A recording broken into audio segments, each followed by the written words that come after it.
Hello, everyone out there on the internet. I'm Jack of all trades, and you've seen the thumbnail, you've read the title. I'm done. I'm done with the MCU. Yeah. I'm a Marvel fan. Between Marvel and DC, I prefer Marvel. By and large, for the movies, Marvel over DC still. I'm just ad-libbing this, not got a script or anything. This is all just stream of consciousness into the camera. Yeah. Superhero fatigue. I stand by is not a thing. I don't think it's not a thing. And you can look at the highest grossing films this year, and granted Barbie is still climbing at the time of recording, but I think it recently just overtook the Super Mario Brothers movie, so the top 3 highest grossing films this year are Barbie, Super Mario, and Guardians Volume 3. And then, we had Spider-Verse this year. There are really good comic book movies that are doing the numbers. People are going to see and people are loving. So there's an audience for it. People are going to the theaters, paying their money, and watching these films in theaters, or when they come to Disney Plus or whatever other streaming services. There's still a hunger, there's still an appetite for good superhero content. You can look to anime, for example, My Hero Academia. There you go, that's a superhero show that's doing well. Invincible.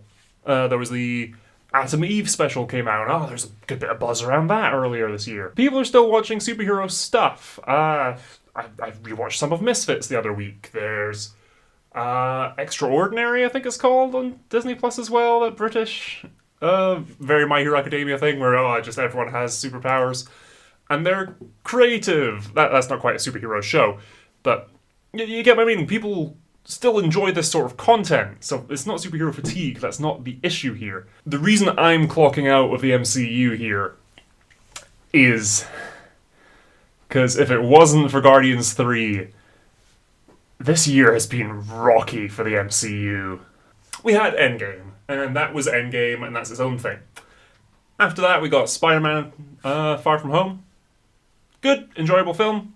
I quite liked it. Jake Gyllenhaal's Mysterio was good fun. I like that film a lot. Then we started getting all the TV shows with WandaVision, which was pretty good, didn't quite stick the landing. Loki was brilliant. Really enjoyed Moon Knight. We got some of the other films, Black Widow. I have my own thoughts on that.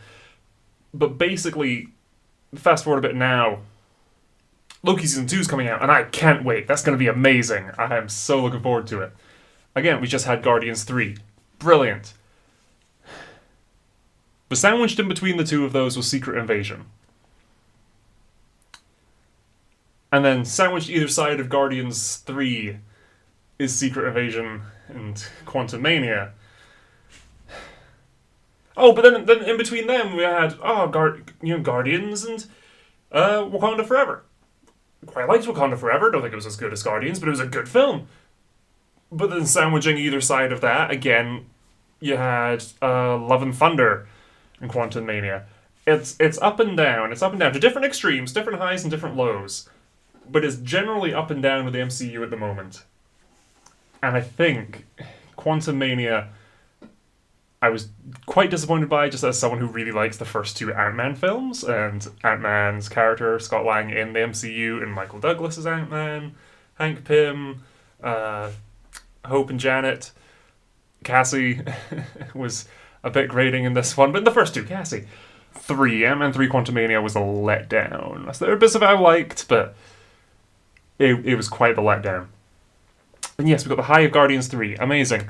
But that's almost its own thing, because it's an inclusion to James Gunn's trilogy and all that, and he's now off to DC, and I'm really looking forward to seeing what he does. Peacemaker, The Suicide Squad were amazing. But the actual Marvel product that has put me out of the MCU now was Secret Invasion. This isn't a hot take. Lots of people have been talking about, why did Secret Invasion fail? Why did they do this instead of this? And the comics was all this crazy stuff, whereas this was just these 6 episodes and with no superheroes whatsoever. So yeah, it's not superhero fatigue. That's not a thing, again, because the thing that's turned me off is a series without any. Debatably, right at the end with Gaia, you can say is a superhero, I guess, but there's no superheroes in this show. I mean, Rhodey, But even then, Rhodey doesn't show up until the last episode, you know? I was trying to save my opinions on Secret Invasion until we could cover it on the Dr. Neotopus and the Salunatics YouTube channel, on our podcast, Disney Plus Pals, but for a variety of reasons, we haven't gone around to recording an episode on it yet, so I'm just getting my thoughts out here on this channel. In the meantime, Episode 1. Put Me to Sleep. Thanks for watching, that's the end of my argument. It's not, but yeah. That's the first MCU product to have done that. I fell asleep watching the first episode of the new MCU title. I don't even know how that happens. Looking back at it, every episode of Secret Invasion, except maybe the finale, but we'll get to that, has a good scene. Even a great scene. And a lot of them are Olivia Colman interacting with other characters, or Fury and Talos talking. And I think that is largely down to the performance of these actors rather than the story they're in. Sam Jackson as Nick Fury is great. Of course, based on the Ultimate Universe comic version of Nick Fury and all that. We've been following him through the MCU since the first film, since Iron Man. And this is his title, or this is him getting the focus. He's the main character. That's a shame, isn't it? Ben Mendelsohn as Talos. I love Ben Mendelsohn. He's great as Director Krennic in Star Wars. I think a performance he isn't given quite enough credit for is one of the Flecks in Infinity Train. He's really fun in that, especially in Book 2, taunting MT. And he was one of the highlights of Captain Marvel.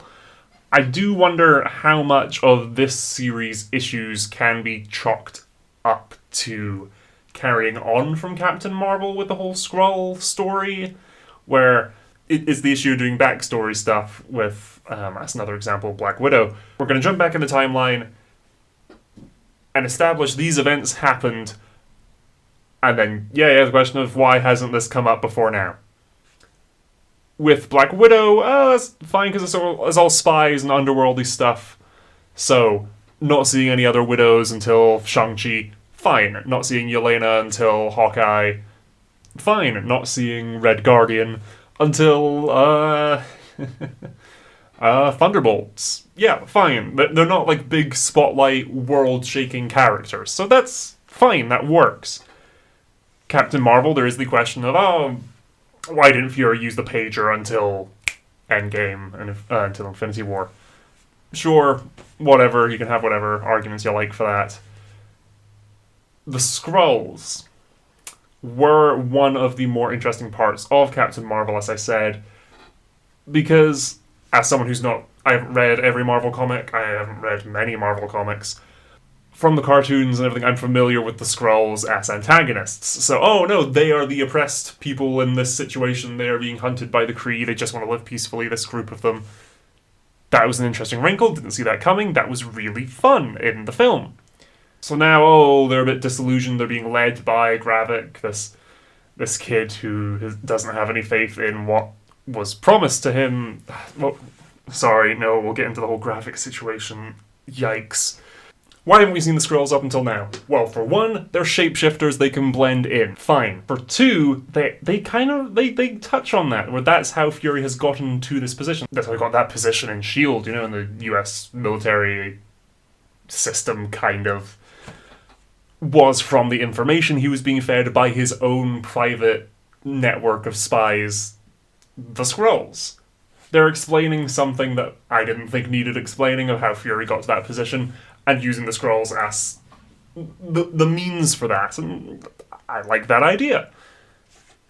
What I don't like, and a lot of the issues, I think, with a lot of these Marvel shows, I found, rest with the finale, in that the season sets up some ideas and themes and beats you expect to occur that are either fumbled by the finale, or feel rushed in the finale, or just flat out not addressed. In Secret Invasion, I don't even... I can't think off the top of my head for a word to describe how badly it's handled. I said earlier that every episode has a good or great scene. Then in episode 2, I really like the train car talk between Talos and Nick, where we find out, there's these thousands of Skrulls. But Fury gives the story of him and his mum taking those train rides, and Fury's conclusion at the end of that scene of the human race isn't tolerant enough for themselves. What are they going to do with another species? That's not going to work. And sort of snapping at Talos for doing that. But Talos, you weren't here. What else was I to do? Good scene. Again, carried by these great actors, I think. I said the finale itself, the final episode, doesn't have a good scene. Because it almost does. When what we think is Fury is going through New Skrullos, and then he meets Gravik, and they have their interaction in the Super-Skrull machine, which I don't know if it has a name, but it's the Super-Skrull machine. Gravik is great. Kingsley Benadir, I want to say, is the actor's name? Yeah, Kingsley Benadir. Great in the Barbie movie, by the way. Is fantastic in this scene. He's not hamming it up, he's not chewing the scenery. But it's such a good performance that it feels kind of out of place with a lot of the rest of the show. His moments of, you don't even remember this face. This is the first human you had me kill, Fury. I killed this guy under your order. He had a family. Sure, he made mistakes and everything. But this is the first guy you had me kill. This is a human. This is whose visage I have assumed. I like that. I like all that. And his rage and anger at Fury as a kid, he was promised, along with the rest of the Skrulls in the room, by Fury and Talos, that if you guys do some spy work, do some under-the-table shit for me, I will find you a new home. And he's like, what, it had been a few decades? And if you count on the blip and the 5 years there and everything, it's been a few decades.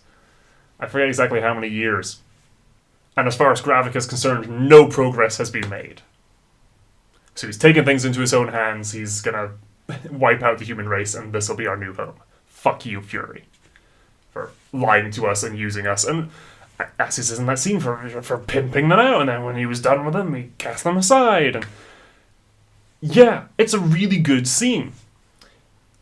Then with Fury talking back, and kind of apologizing almost, but his answer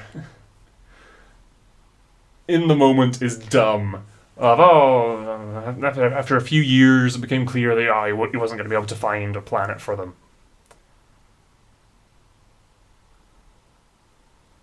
Sorry, what? This is the MCU. We have 4 Thor movies, going to different realms and different planets in the last 2. We have 3 Guardians of the Galaxy movies and a holiday special going to different planets and space stations. We have Captain Marvel. At the start of that, we go to a few different planets. It looks like in the Marvels later this year, we're going to be going to different planets and everything. What do you mean you couldn't find one? You couldn't find another habitable planet? The Skrulls were on a planet at the start of Captain Marvel. Sure, it seemed to be in the range of the Kree conquest. But nowadays they're backing off on that and they're open to peace talks. Apparently, we'll see what's happening in the Marvels. I just don't believe that in this galaxy, in this Marvel Cinematic Universe, Fury working with Carol Danvers, who can just fly in the vacuum of space, Carol Danvers, couldn't find them a habitable planet. They have a ship from the end of Captain Marvel with a faster-than-light engine, and they can't find a single habitable planet. Sure, whatever, let's say they couldn't find one. And Fury saying, okay, yeah, he couldn't, so he started working towards giving them a home here on Earth. I like that idea. I don't buy the excuse. But fine, I'll swallow that pill and accept it. Only thing it turns out, through this whole show, characters have been asking Fury why he hasn't found on the planet. Why would he do this? Why has he done this? And we get our explanation in the finale, except we don't, because it wasn't Fury in that scene. Everything Talos said, Fury's response to them, nah. Those were Talos' true opinions and thoughts. Fury, nah, it wasn't. That was Gaia pretending to be Fury.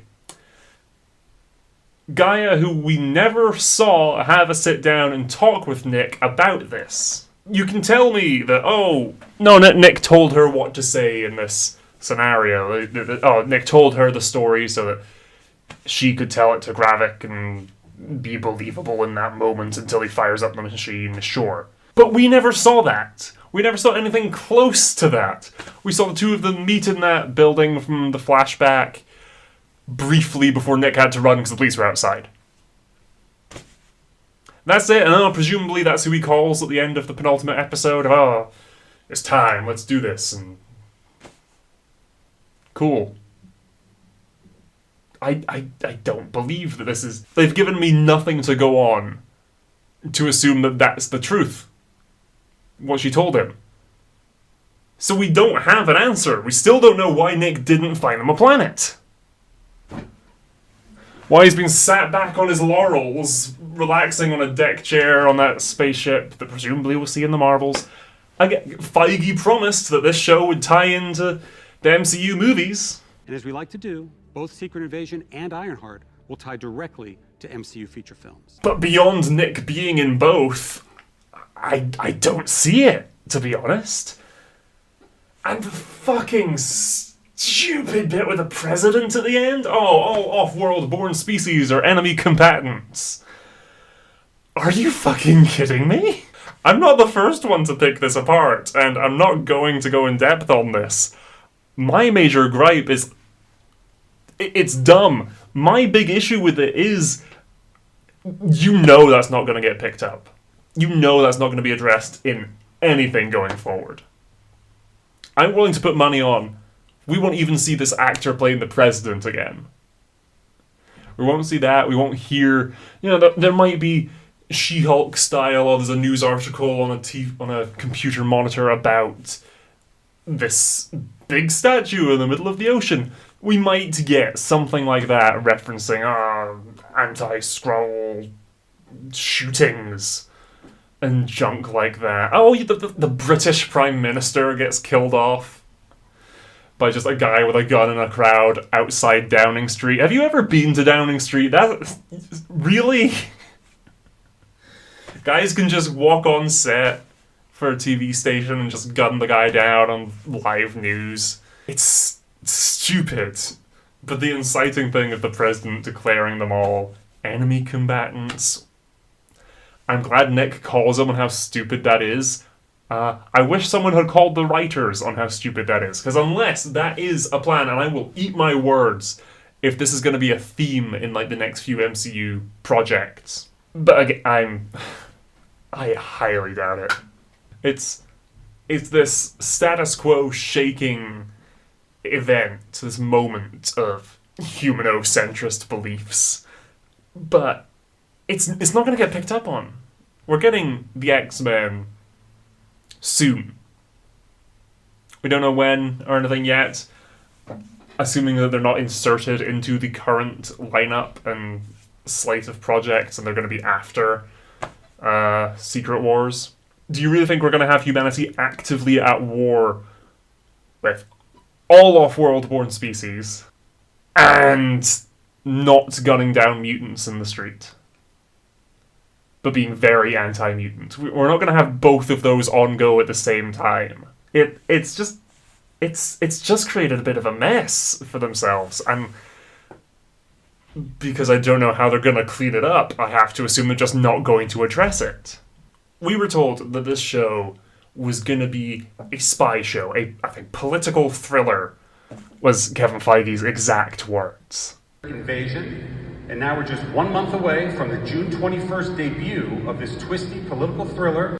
And we know the conventions of that genre. right? Everyone's seen a James Bond or a Mission Impossible or a whodunit story. We're all familiar with a whodunit mystery,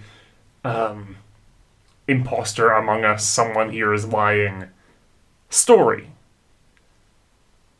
And I can't think of a single scene in these 6 episodes where there's a moment where I go, I don't know if I can trust that character or not.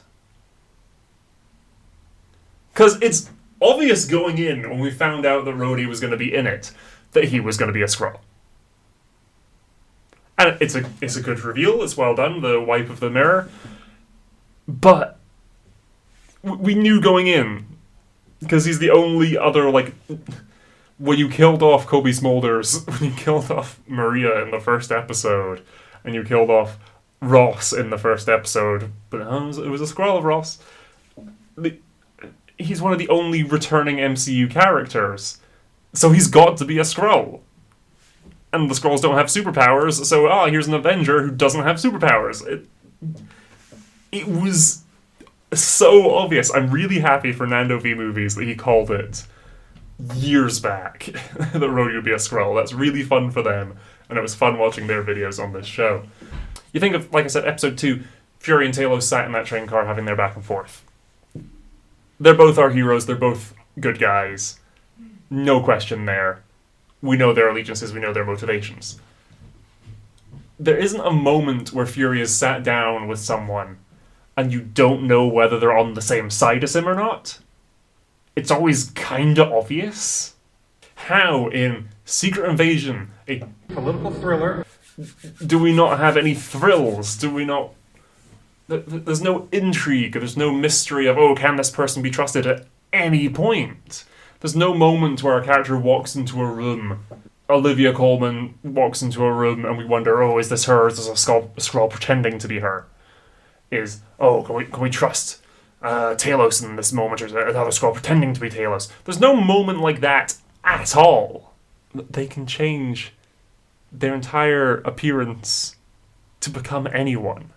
The Skrulls, would be perfect spies and all that, and evidently they have been for Fury up to this point, but now that you're giving us a chance to see that, to see them going undercover, assuming different guises and personas, we don't see that ever happen in an interaction with our main characters. We don't ever see that happen.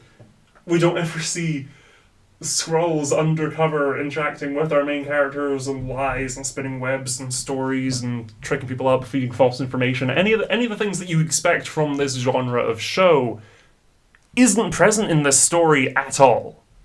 And it's little things. Like these Skrulls who can look like anyone. Remember in the first episode when they're saying about 60-something black man with an eye patch wandering around Moscow, Nick Fury not being able to blend in. And then later in the series we have Gravik pretending to be a Russian, but he's not really, he's just sort of still being himself, but all the guys around him are pretending to be Russians. He's shouting orders to them in English, and Gaia's in this, yeah. That could have been really interesting. Again, a little predictable, a little tropey. Talos' daughter is a part of the disaffected youth who have seen what her parents have done with their generation, and now they've failed to find them a new home, so they're going to do it their own way and rebel against her parents a bit in doing this. Gaia flip-flops so hard in this show, where initially, she's working for Gravik. She helps her dad and feeds them this information. Except, no, she didn't, because she lied to them so that they could pull off the bombing. And then she realizes, no, I'm working for the bad guys. I'll go back to work for the good guys and double-cross them. But then the bad guys realize that she was working for the good guys, and they shoot her. But then, she survived. So then she goes back to her dad, and they have that sit-down, that talk, that ends with her storming off because they're disagreeing with him again, because she's back and forth and back and forth, and it's just really annoying. That's, again, spies, undercover, a double cross, because there's Talos' side and there's Gravik's side, and she leaves Talos to work for Gravik, and pretends to come back to Talos, when she's actually still working for Gravik, and then she leaves Gravik to work for Talos, but pretends to still be working for Gravik. Then Gravik kills her, and she goes back to Talos, and then she storms off from Talos, and then shows up in the finale to pretend to be Nick.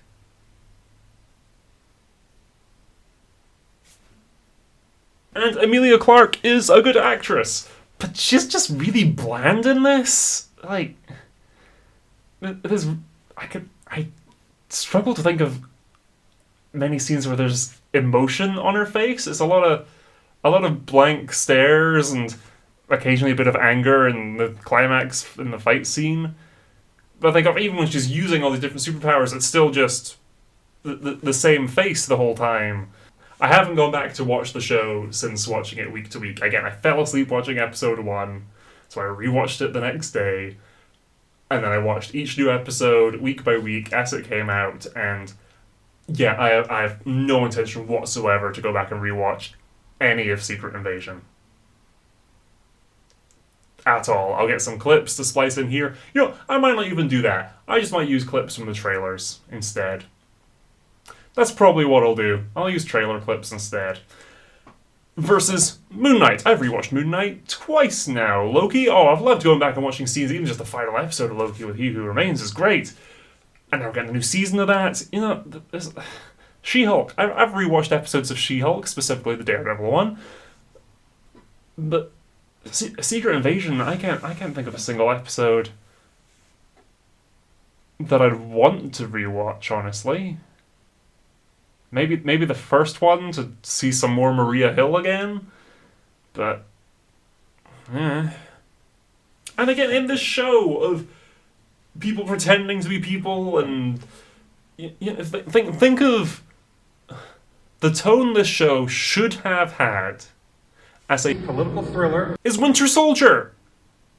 That's a story with Nick Fury and Maria Hill and superheroes and people infiltrating organizations and surprise Nazis, and yet here we are, how many years later, really struggling, if even trying, just failing to replicate any of those feelings. Remember when Cap gets back to his flat and Fury sat there on the sofa pointing a gun at him and being listened to, and you're like, Fury, can we quite trust you here? And a lot of Fury's bits of stopping crimes before they happen.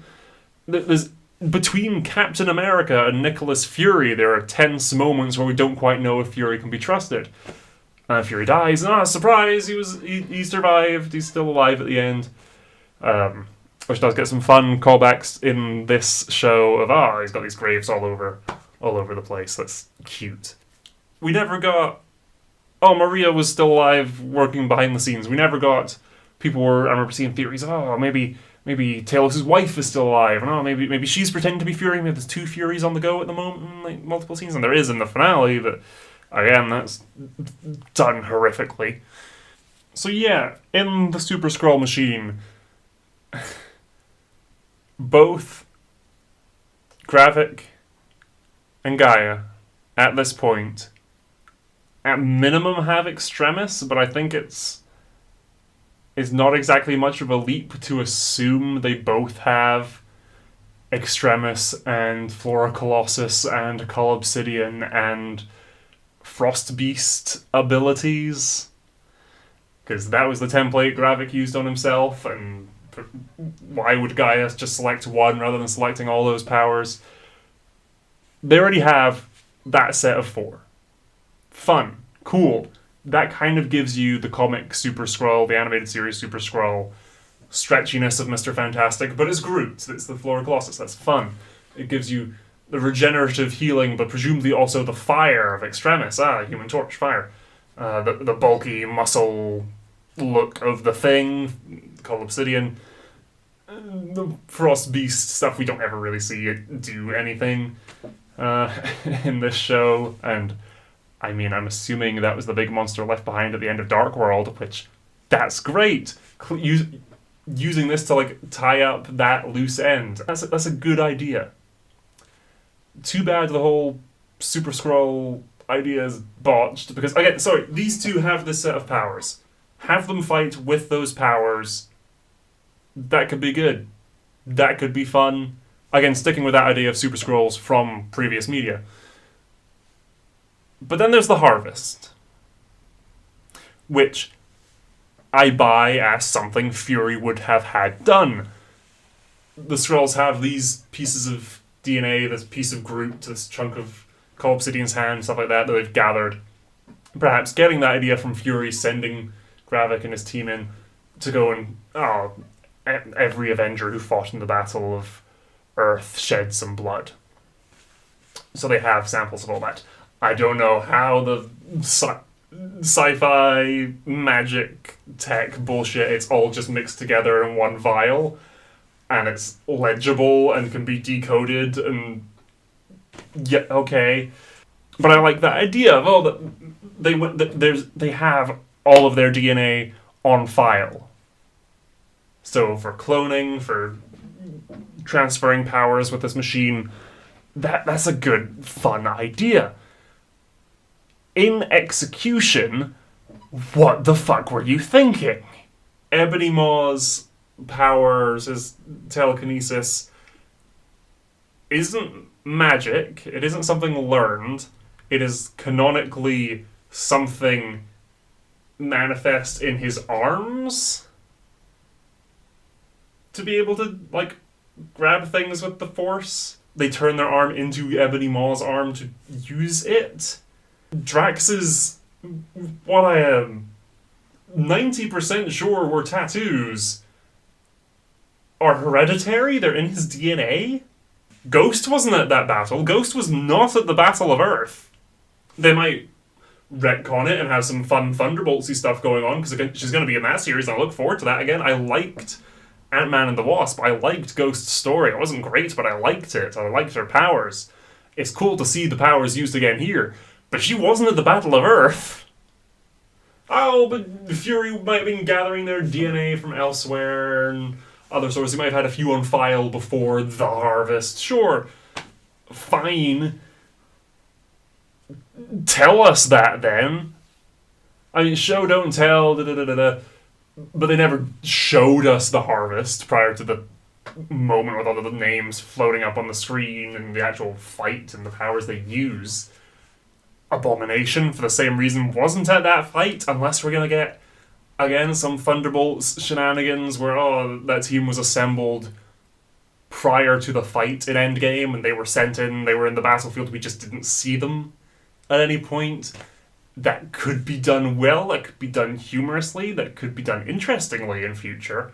It'd be a bit of a retcon, and it would help fix this, of these DNA samples being a part of the Harvest, again, despite these characters not being there. Gaia creates, like, an ice blade from her arm. No one in the Battle of Earth is shown to have that ability. There is the Frost Beast DNA, which we don't see manifest in any way, except maybe that. The Frost Beast from Jotunheim never does that. Again, we're never shown it doing anything like that in the films. There is that one Guardian who is with Sylvester Stallone's character, who I think showed up with Howard the Duck and the other Ravagers in Endgame, so maybe it's from them? And there's so many more, like... It's a weird choice. For one, some of the powers they use are fun. Using telekinesis because you have Ebony Maw's DNA works. Why the arm, though? Why is that a thing with his arm? Rather than, like, a mental thing. Because it always seemed like a mental thing or magic, right? Big, strong punches and kicks using Drax's arm, which, again, the CG, that's still, I'm pretty sure that's the image that the Honest trailers used of the tiny Drax arm on Emilia Clarke's body. The Hulk kick, where it almost looks like they've done him having the Hulk shorts be on the leg, like his shorts are in his DNA. When there's other powers I think would have been Okay, don't use Abomination, don't use Ghosts, don't use characters that we don't have an explanation for their DNA being harvested, being collected. Instead, use some of the other ones that were on your list.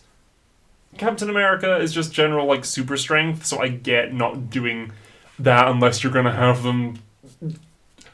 Captain America's uniform is a part of his DNA now as well. You know, you have... One I think would be really interesting and is on the list is Outriders. You can have a moment where...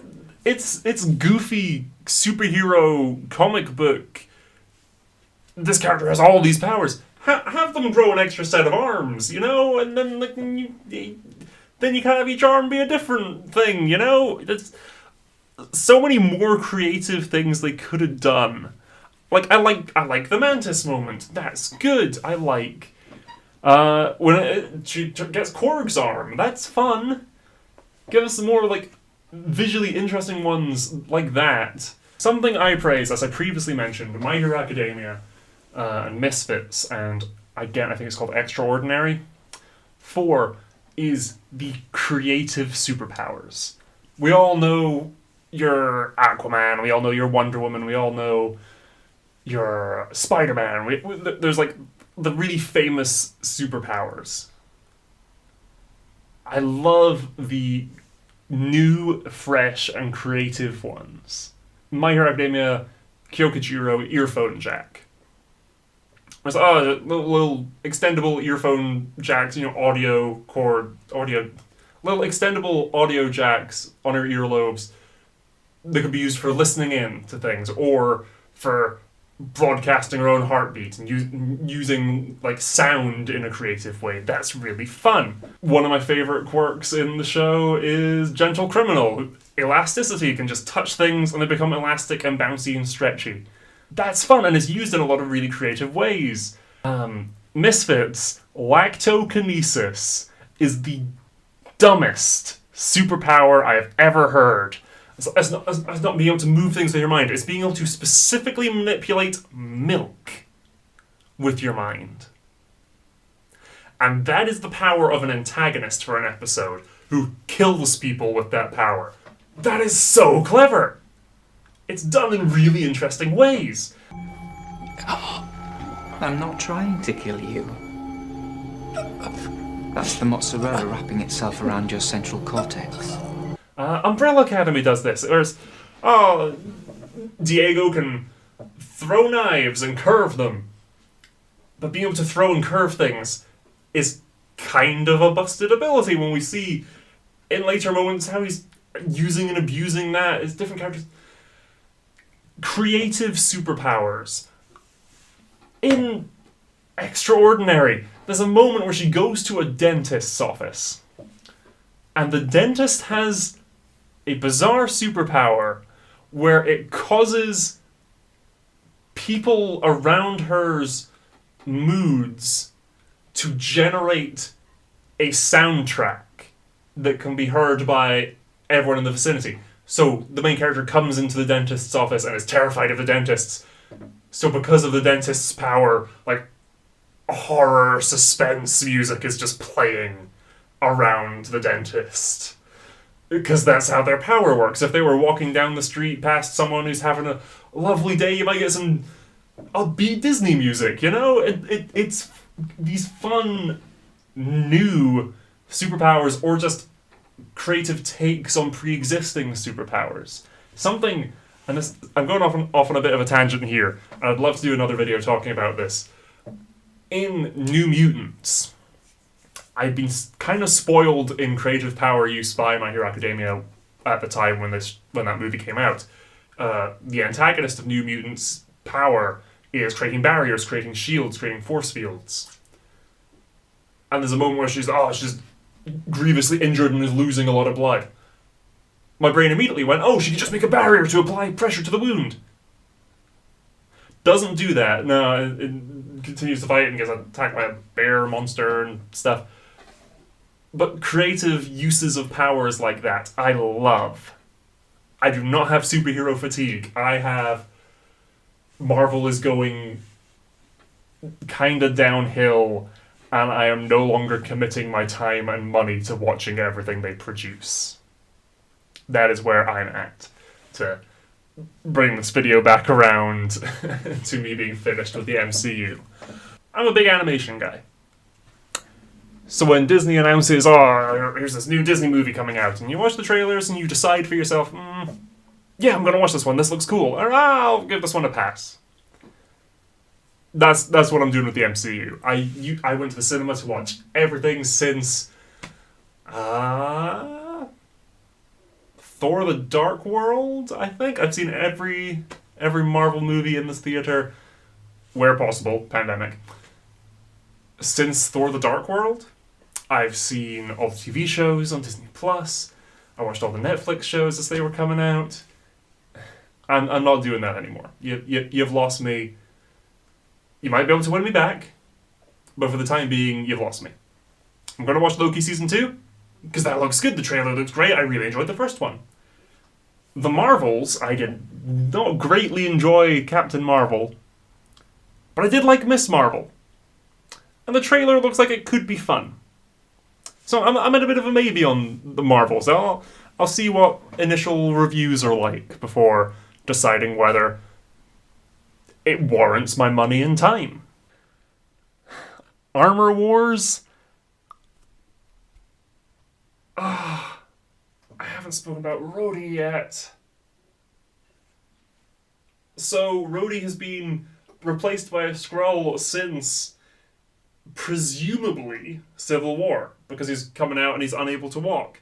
Now, that could be because he doesn't have the braces that Tony made for him. He could be in the hospital scrubs and everything after the events of Endgame, the Battle of Earth, perhaps. He could have been replaced after. Just at some point where it's believable that Rhodey went to a hospital. Seemingly Civil War is what we're going to be going with, which I haven't rewatched all of his MCU appearances since then, but people showing the scene of him and Nebula, where Nebula's like, oh, I wasn't always like this, in reference to her arm that she just mangles in order to get the Power Stone, and Rhodey looking down at himself, and me neither, is a good bonding moment between the two of them. They have little moments that are really good. Rhodey has a bunch of great moments in Endgame interacting with the rest of these characters. But that wasn't Rhodey. That was someone pretending to be Rhodey. I think Rhodey is...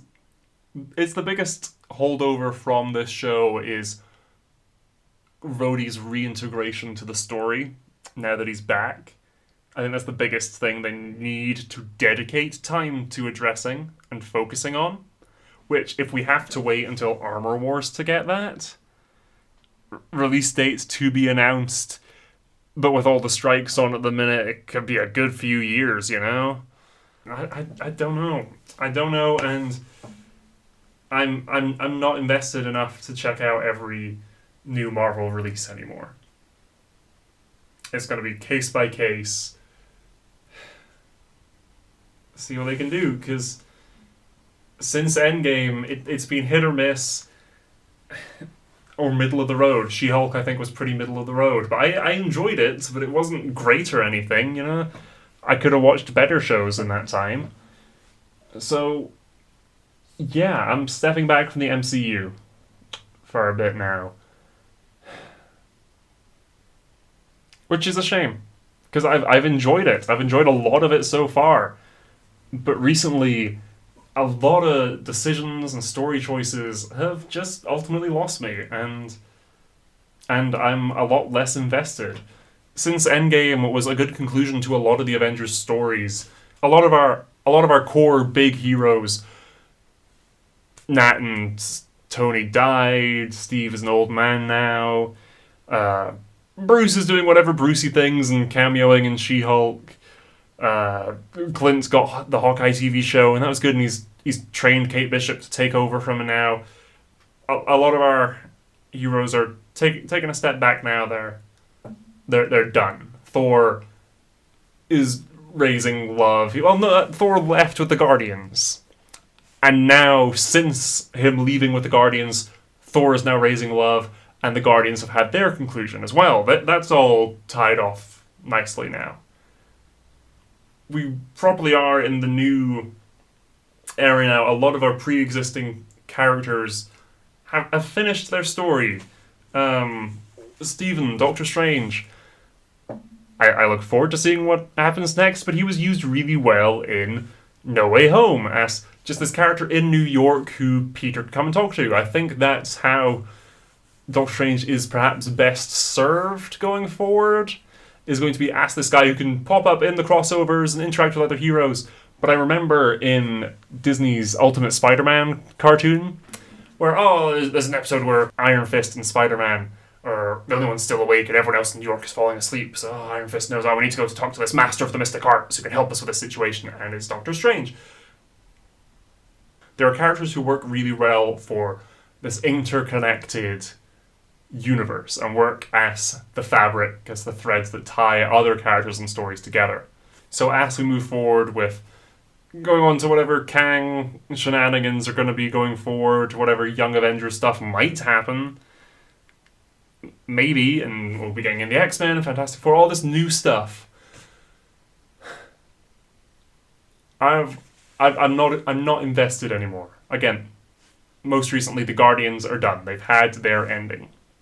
And that was beautiful. That was amazing. That was the best film since Endgame. Definitely since No Way Home, though. No Way Home and Guardians 3 might be vying for that best spot since Endgame. But yeah, after such a high with Guardians 3 to hit such a low with Secret Invasion. Yeah, I don't know how I want to end this video. I'm probably just going to cut to this abruptly once I run out of points in the edit. Because this has been very stream of consciousness, just me talking to the camera.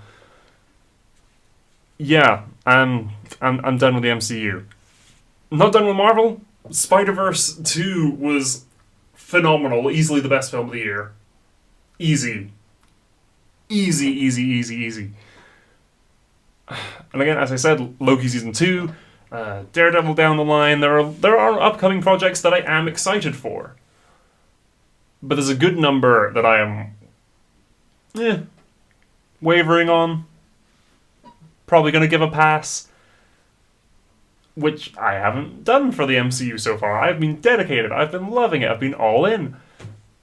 And with the shaky last few years and the abysmal latest offering, I'm done. Yeah. Which is a shame, but as Iger said, they're going to be cutting back on Marvel, they're going to be refining things. That's all well and good.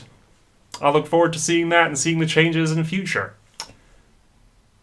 Just pay your writers and actors first, yeah? Speaking of people who should be paid, an AI opening? A fucking AI art opening to this show. That is such a fucking slap in the face. After all the shit we've been hearing the past year or so of how badly the VFX artists and studios and companies have been treated by Disney and the ridiculous time crunches and how shoddy some of the effects have been showing up in the movies, unfinished looking and all that jazz. And all that controversy, all that stuff out in the open, and people quite rightly critiquing the company for it. And they decide to do an AI art opening? And they said, artists are still involved. Well, yeah, I'm sure they put in the outlines and the templates, and then there's going to be this shot, and then we'll put these filters on it and interpolate it and all that jazz. It's still an AI art opening. Are you fucking kidding me? What was the budget for the show, and you do that shit? I mean...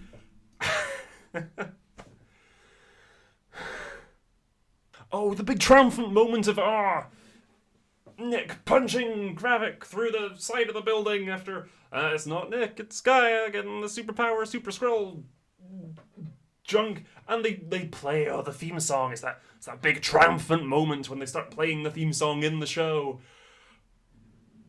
But for one, it's a I've spoken about the moment enough with it not even being Nick present and being Gaia and all that. And then that's the beginning of oh my god, that fight. But you start playing the music for your AI art opening. Could you not just pay some artists to actually do it? I'm not saying anything new. These are all points that have been talked about to death, and I've already concluded this video, and then I just remembered this, and it got me upset, and I started talking, and I moved the mic, and it's probably fucked up the recording a bit. Ah!